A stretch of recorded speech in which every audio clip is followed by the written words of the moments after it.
Hello everyone. Let us solve this question. इस question में दी हुई है a ball is projected with initial velocity u at an angle theta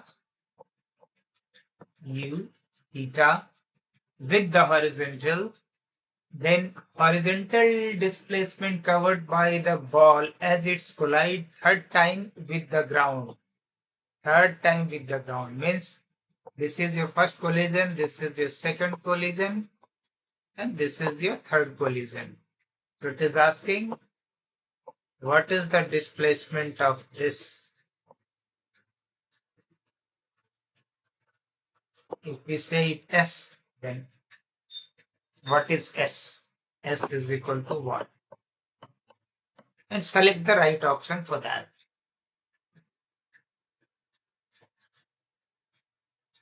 One more thing is given, coefficient of restitution is E for each collision. Collision कहाँ कहाँ पे हो रही है? एक यहाँ पे हो रहा है, एक यहाँ हो रहा है, एक यहाँ हो रहा है इस डायग्राम में। तो हर कोलिजन के लिए बोल रहा है कोएफिशिएंट ऑफ रेस्टिट्यूशन ई है। तो आइए पहले कोएफिशिएंट ऑफ रेस्टिट्यूशन के बारे में समझते हैं।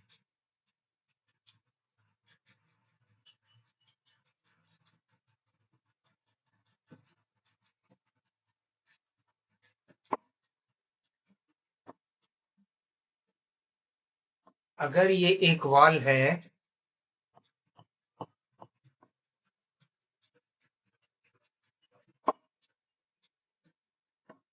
इस वॉल से एक बॉल जो यूनिफॉर्म वेलोसिटी v से इसके परपेंडिकुलर डायरेक्शन में, मतलब वॉल के परपेंडिकुलर डायरेक्शन में मूव कर रहा है कांस्टेंट वेलोसिटी से, और दी हुई है कि वॉल से जो कोलिजन होता है उसकी कोएफिशिएंट ऑफ रेस्टिट्यूशन ई है। तो जब ये इससे टकराएगा, यहाँ कोलिजन होगा और वापस रिटर्न होगा, जब वो बॉल रिटर्न होगा तो ये जो वेलोसिटी v प्राइम अगर हम लोग बोलते हैं तो v prime will become e into v.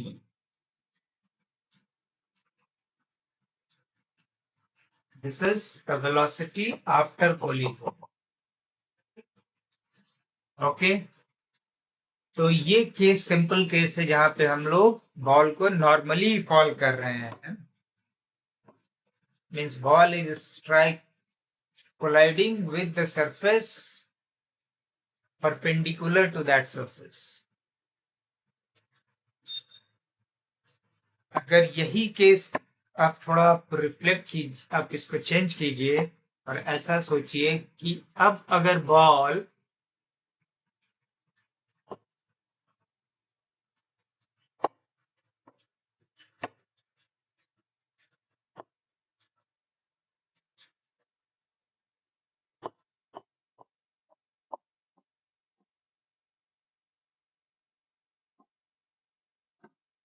अगर एक एंगल पे आ रहा होता विथ वेलोसिटी v,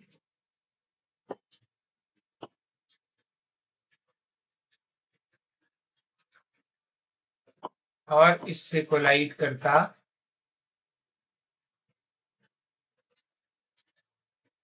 फिर वो कोलिजन के बाद रिफ्लेक्ट होता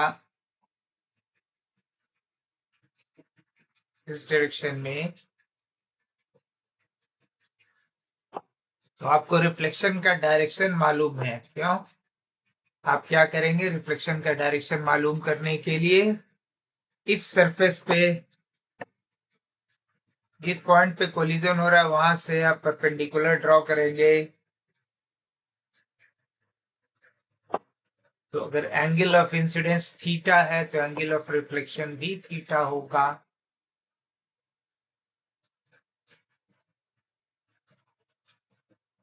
After reflection, we say that velocity has become v dash v prime.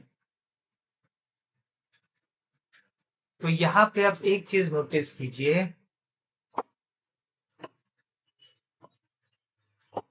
कि जब बॉल इस सरफेस से ए पॉइंट पे स्ट्राइक करता है और रिफ्लेक्ट होके इस डायरेक्शन में जा रहा है, तो इस कोलिजन के वक्त में किस डायरेक्शन में फोर्स लग रहा है? तो फोर्स ये जो कोलिजन का जो फोर्स है वो किस टाइप का फोर्स है? वो कॉन्टैक्ट फोर्स है। And contact force always act perpendicular to the surface at the point where the collision is occurring. मतलब ये जो है ना, इस डायरेक्शन में वो कॉन्टैक्ट फोर्स आपको बॉल पे लग रहा है, इस डायरेक्शन में कोई भी फोर्स नहीं लग रहा है। तो इसका मतलब है कि जो कंपोनेंट है v की, जो कंपोनेंट है जो नॉर्मल के डायरेक्शन में है, वही सिर्फ चेंज होगा।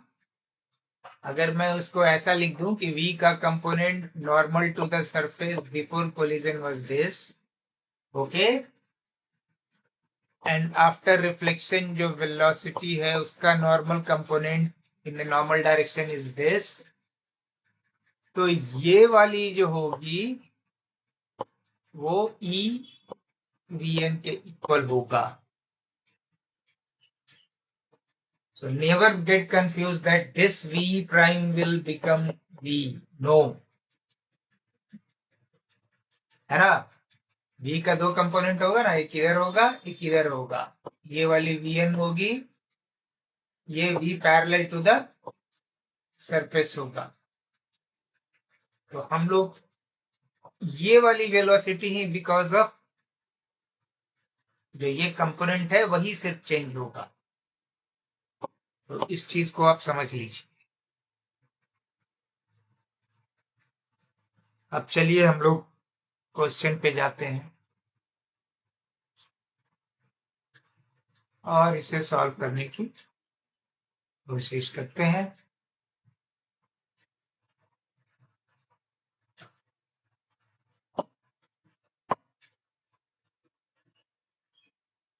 As we said कि this is your first point of collision, first point of collision, second point of collision, third point of collision। और क्वेश्चन में यही पूछ रहा है, इसके और इसके बीच जो हम लोगों ने माना है वो डिस्प्लेसमेंट क्या होगा। ये आपका प्रोजेक्टाइल मोशन है, u का दो कंपोनेंट होगा। अगर हम लोग इसको इस डायरेक्शन में x एक्सिस मान लेते हैं अपने कन्वीनियंस के लिए, और इधर की ओर अगर हमारा y एक्सिस है,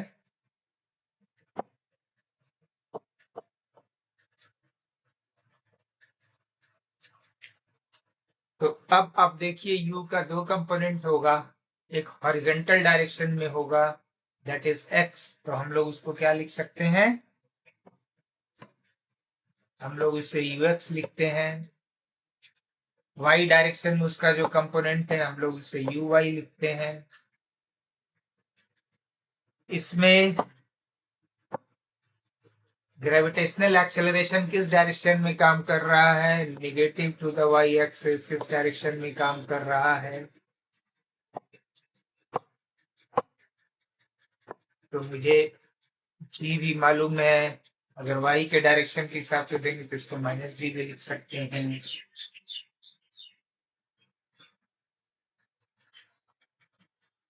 बिटवीन फर्स्ट एंड सेकेंड में आप रेंज कैसे निकालते हैं? आप जो रेंज निकालते हैं कि यहां से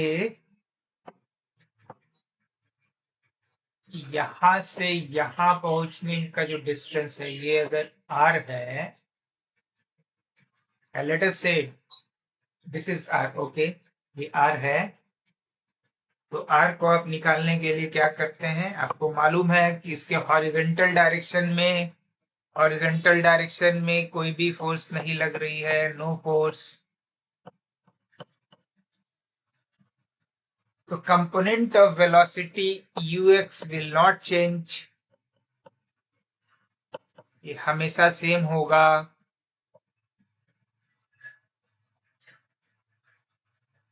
तो ux आपका सेम है, और uy, बॉल क्या हो रही है, इस हाइट तक पहुंची, फिर वो रिटर्न हो गया। तो टाइम पीरियड आप कैसे निकालते हैं कि यहाँ पे पहुंच के उसकी वेलोसिटी जो है, यहाँ पे जो uy वेलोसिटी 0 हो जाता है, यहाँ पे वो uy से स्टार्ट लिया है, तो आप इसको लिखते हैं initial velocity plus acceleration, but acceleration is in the negative, तो we can write minus G into यहाँ तक पहुंचने में अगर हम लोग उसे t/2 टाइम बोल दें।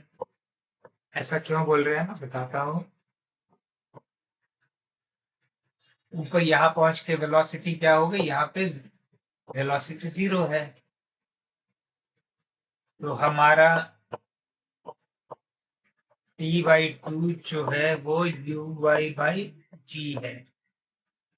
तो t टाइम क्या हो जाएगा, t विल बी 2uy/g। आप जानते हैं कि जितना समय इसको यहाँ से ऊपर पहुंचने में लगता है, उतने ही समय में ये वापस आता है। तो ये अगर t/2 टाइम था, तो t टाइम तक ये वापस आ जाएगा। बट इस t टाइम में क्या हो गया, इसी ग्राउंड लेवल पे आ गया, तो इस t टाइम में ux is already going on. तो ux इंटू टी जो आपको मिल जाएगा, ux इज कांस्टेंट वेलोसिटी, तो ux इंटू टी आपको रेंज मिल जाएगा। तो आप ये इक्वेशन आप लिख सकते हैं,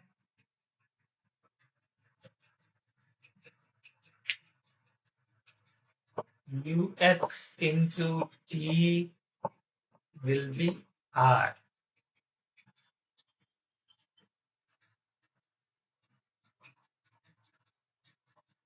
अब आप नंबर 1 एंड नंबर 2 कोलिजन के बीच में देखिए, नंबर 1 एंड नंबर 2 के बीच का देखिए, और टाइम पीरियड निकालिए, ये जो टी हम लोग निकाले हैं।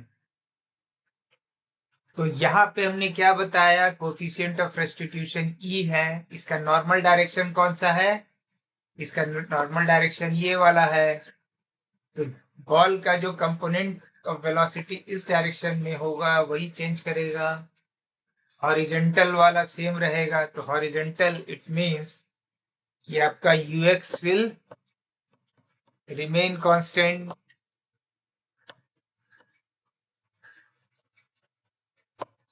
It will not affect due to collision. ठीक है, तो ux आपका सेम है, only changes uy is changing. और वो कितना हो जा रहा है, अगर इनिशियल uy था, uy जो हम लोग u से प्रोजेक्ट किए थे, और y डायरेक्शन को हम लोग uy हम लोगों ने दिया है, यहाँ पे लिखा है। तो अब वो वेलोसिटी फर्स्ट कोलिजन के बाद क्या हो जाएगा, e से उसको मल्टीप्लाई कर दीजिएगा, तो आपको ये वैल्यू मिल जाए। ये हो गई first collision. Similarly uy prime आप इसको बोलिए, या uy1 बोल दीजिए, for understanding it will be easy.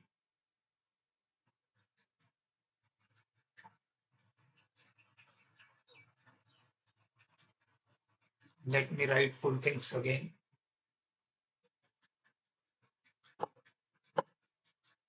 Ux same even after collision.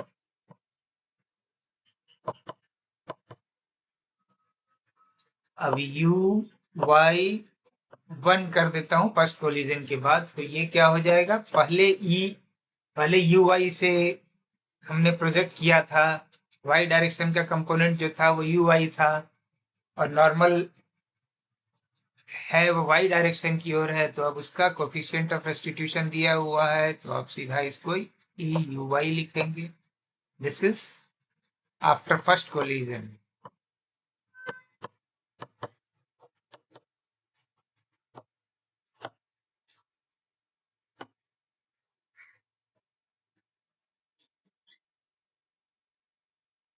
तो टाइम पीरियड आपका क्या मिल जाएगा,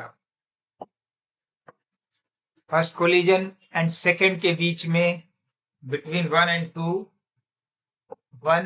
एंड 2 कोलिजन के बीच का जो टाइम पीरियड जो मिलेगा, या टाइम ऑफ फ्लाइट अगर आप उसको बोलते हैं, तो टाइम ऑफ फ्लाइट क्या हो जाएगा, आपको सिर्फ इस इक्वेशन में यू आई के जगह ई यू आई डालना पड़ेगा। तो आप उसको अगर बोल देते हैं T12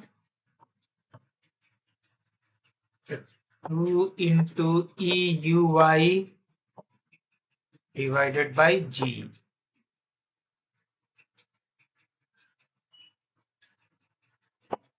अब आप थर्ड कोलिजन में, सेकंड और थर्ड कोलिजन की बात कीजिए।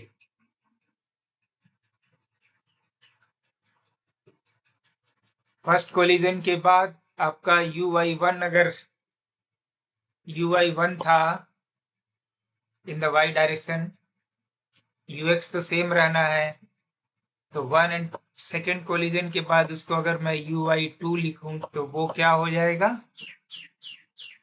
E times EUY1,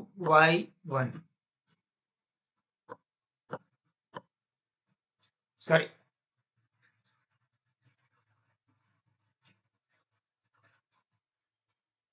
E times UY1। अब UY1 की वैल्यू यहां से आप डाल दीजिए इसमें,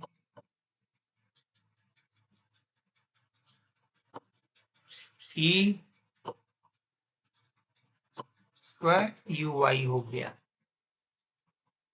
ये टाइम पीरियड क्या हो गया, सेकेंड एंड थर्ड कोलिजन के बीच का, है ना। क्यों, क्योंकि यहाँ पे EUY हो गया था, अब यहाँ पे इस डायरेक्शन में EUY स्क्वायर हो जाएगा, सॉरी E स्क्वायर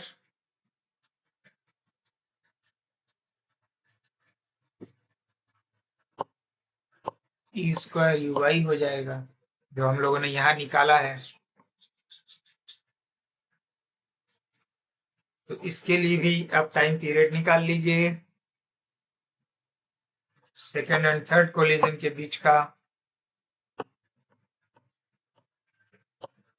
क्या करना है आपको, इस इक्वेशन में या इस इक्वेशन में T12 वाले से आप इसमें ये डाल दीजिए, यू आपका E के जगह अब EUY जो वेलोसिटी था वाई डायरेक्शन में, उसको E स्क्वायर UY लिख दीजिए, बस आपका काम हो जाएगा।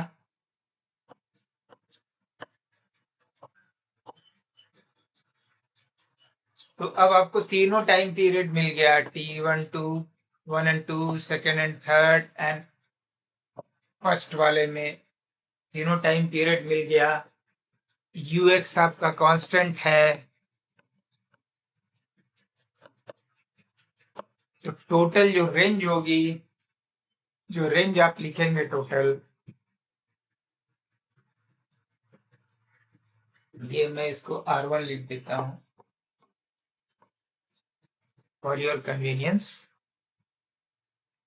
तो R1 प्लस R2, R1 या R01 लिखिए, फर्स्ट स्ट्राइक 1 एंड 2 के बीच का रेंज, 2 एंड 3 के बीच का रेंज। तो ये आपका R टोटल हो गया, टोटल रेंज जो आपका S है।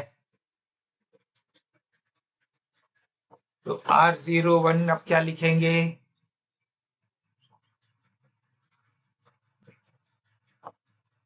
यू एक्स इंटू टी लिखेंगे, R12 क्या लिखेंगे, you x into T12,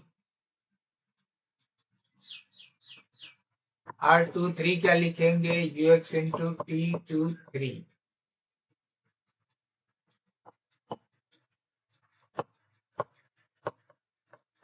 you x into T12, अब आप यू एक्स सबसे कॉमन ले लीजिए, तो T plus T12 plus T23 हो गया। अब ये जो तीनों इक्वेशन जो आपका T का मिला हुआ है, टाइम ऑफ फ्लाइट का, उस तीनों को इसमें डाल दीजिए, तो यू एक्स आपका क्या हो जाएगा, 2u/g, टी टाइम हो गई है, T12 क्या हो गई, यहां से रखिए आप, 2 इंटू EU/g हो गया, T23 क्या हो गया, T² u/g हो गया।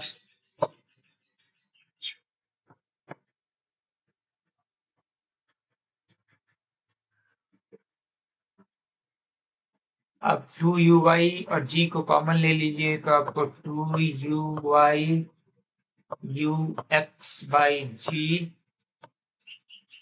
तो ये क्या मिल गई आपको, 1 प्लस e मिल गया।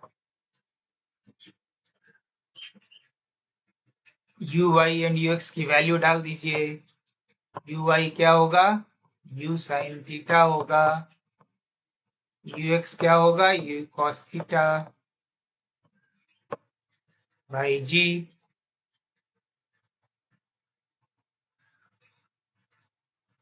ना u इस डायरेक्शन में u cos theta,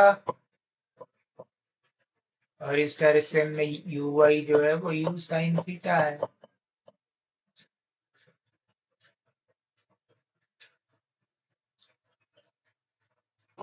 into 1 plus e square, 2 sin theta cos theta sin 2 theta हो गया, तो u square sin 2 theta by g, 1 plus e square, तो ये आपका आंसर हो जाए। अब क्वेश्चन में देख लीजिए, क्वेश्चन में कौन सा पार्ट वो बता रहा है, कौन सा ऑप्शन सही होगा, तो डी वाला ऑप्शन आपको मैच कर रहा है, तो your answer will be B.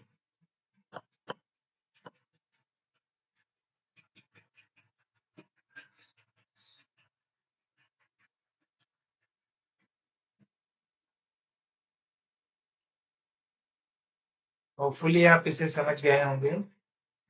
In case अगर कहीं दिक्कत हुई हो तो आप पूछ सकते हो। बेसिकली आपको सिर्फ कोफिशिएंट ऑफ रेस्टिट्यूशन का कॉन्सेप्ट क्लियर होना चाहिए, rest other is your equation of motion, जो आप डायरेक्ट अप्लाई करके निकाल सकते हैं। इसको और भी तरीका है, और इजी बनाने का तरीका है, शॉर्टकट बनाने का तरीका है, बट मैंने एक्सप्लेन किया सो दैट जो नए बच्चे हैं 11th वाले, वो इस चीज को थॉरली समझ लें। अदरवाइज अगर दूसरे वे में आपको समझना है तो आइए हम लोग इस वे में आप समझिए कि रेंज किसी भी प्रोजेक्टाइल का क्या होता है।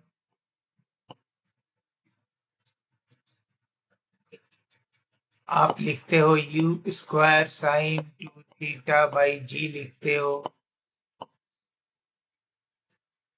बट ये u square sine theta 2 sine theta कहाँ से आया है, आप देखो u into 2 sine theta cos theta into u by G. अब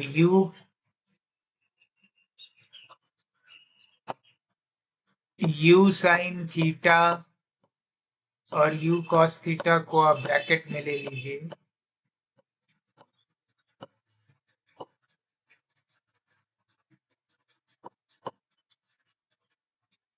यू साइन थीटा क्या है आपका? Initial velocity, the component of velocity of the projectile in the y direction, and u cos theta is your in the x direction.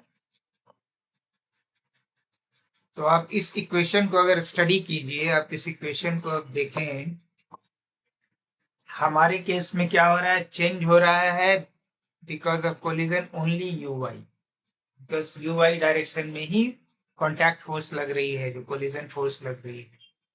तो you x हमारा same रह रहा है, तो हमारे लिए 2ux/g एक कांस्टेंट हो गया।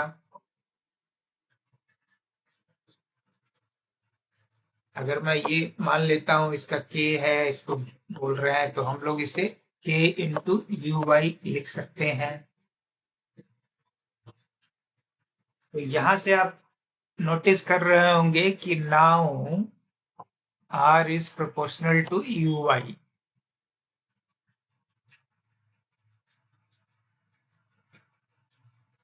तो इसका मतलब क्या है कि जब यू वाई यू वाई ही है ना, तो उस समय रेंज ये हो गई।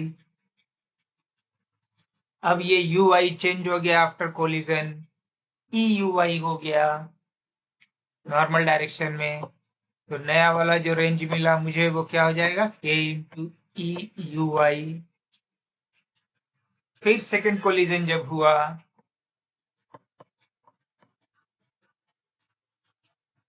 तो k into e u y, उसका वाई डायरेक्शन में एक कंपोनेंट ऑफ वेलोसिटी हो गई। तो ये क्या हो गया? k into e square u y. तो आप डायरेक्टली आप इसको ऐसा लिख सकते थे कि r प्राइम जो है वो क्या है? e टाइम्स r है। क्यों? या इसको एक आप और भी आसान समझने के लिए ऐसा कर लीजिए।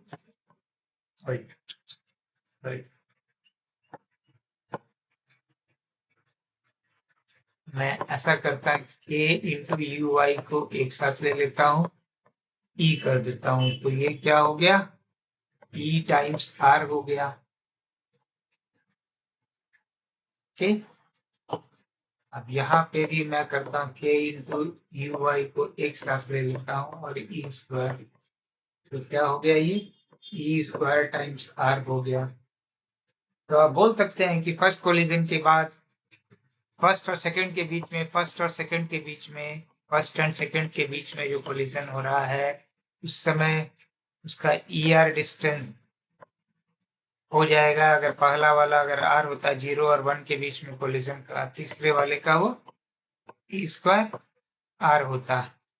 तो अगर आप इस फॉर्मूला को अगर आप ध्यान रखेंगे या इसकी अंडरस्टैंडिंग आपको पूरी तरह से है, तो आप डायरेक्टली लिख सकते थे कि जो रेंज होगी इसकी वो क्या होगी, जो डिस्टेंस है, जो डिस्प्लेसमेंट जो एक्स हम लोग निकाल रहे हैं, वो क्या होता? R plus e square R होता। अब आर को हम कॉमन ले लेते, 1 प्लस ई स्क्वायर होता। अब आर की वैल्यू हम के यू वाई रख देते, तो आर के यू वाई हो जाता। 1 प्लस ई स्क्वायर होता।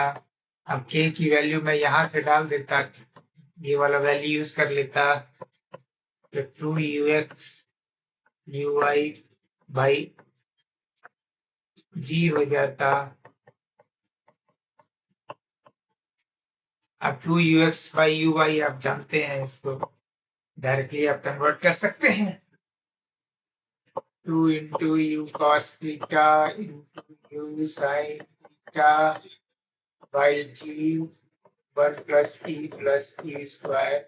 या आपको डायरेक्ट भी अगर फार्मूला याद है रेंज का, जब ux uy अगर उसका ये होता है कंपोनेंट है वेलोसिटी का प्रोजेक्टाइल का, तो आप इसको डायरेक्ट भी अगर याद है, ये वाला है साइन टू थीटा बाई जी, तो आप रख दीजिए और निकाल लीजिए। यहाँ से आप डायरेक्ट भी आप इसको लिख सकते हैं या इस वे में भी करके निकाल सकते हैं।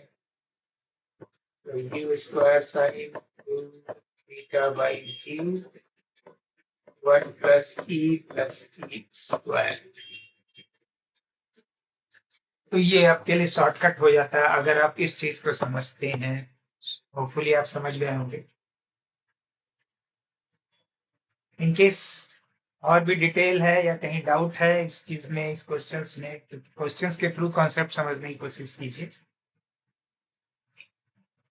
तो रिवर्ट कीजिए कमेंट बॉक्स में। Thank you.